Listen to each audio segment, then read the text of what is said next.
والدین کی خدمت اور ادب و احترام کے اعتبار سے ہم بہت تنزلی کا شکار ہیں. ہمارے معاشرے میں یہ صورتحال بن چکی ہے کہ جو 2-4 کلاسیں زیادہ پڑھ جاتا ہے اس کے دل سے والدین کی اہمیت بالکل نکل جاتی ہے،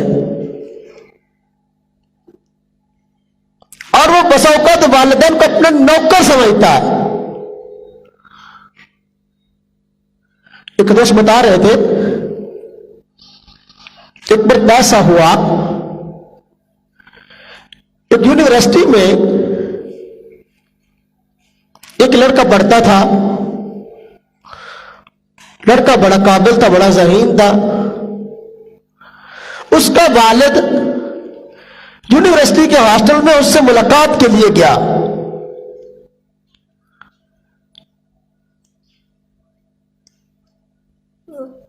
تو لڑکے نے اس کو بٹھایا کمرے میں، خود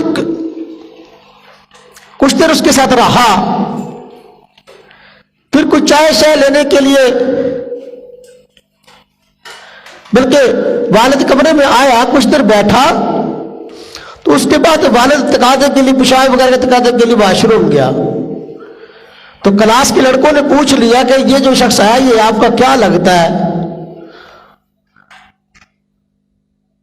تو لڑکے نے کہا کہ یہ میری بھینسوں کا رکھوالا ہے. تھا باپ؟ کہا کہ یہ ہماری بھینسوں کا رکھوالا ہے. کچھ دیر بعد والد آیا، والد واش روم سے باہر آیا، وہاں بیٹھ گیا. تو لڑکا چائے لینے کے لیے گیا. اب لڑکوں نے والد سے پوچھ لیا کہ یہ آپ کا کیا لگتا ہے؟ تو اس نے بتایا کہ یہ میرا بیٹا ہے. وہ لڑکے ہنسنے لگے، کہتے ہیں آپ مذاق کر رہے ہیں. تو اس نے کہا میرا بیٹا ہے یار، میں نے بڑی محنت سے یہاں تک اس کو پہنچایا ہے. تو کہنے لگا، وہ لڑکے کہنے لگے کہ جی وہ تو کہتا ہے کہ یہ ہماری بھینسوں کا رکھوالا ہے.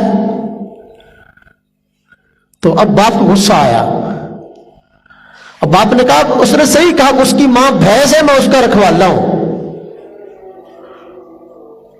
اور غصہ آیا اور کمرے سے باہر نکل گیا، یعنی وہاں سے چلا گیا. تو جو 2 کلاسیں اور پڑھ جاتا ہے، زیادہ پڑھ جاتا ہے، والدین کو اپنا نوکر ملازم سمجھنے لگتا ہے. عجیب مصیبت ہے. اللہ تبارک و تعالیٰ نے اپنے عبادت کے بعد وَقَضَىٰ رَبُّكَ أَلَّا تَعْبُدُوا إِلَّا إِيَّاهُ، اپنے عبادت کے بعد والدین کی خدمت کا، ان کے ساتھ حسن سلوک کا حکم دیا ہے. فرمایا وَبِالْوَالِدَيْنِ إِحْسَانًا، اللہ پاک نے فیصلہ فرمایا، والدین کے ساتھ حکم دیا، والدین کے ساتھ احسان کا. والدین کے ساتھ احسان کا معاملہ کیا ہے؟ ان کی اطاعت و فرما برداری کی جائے.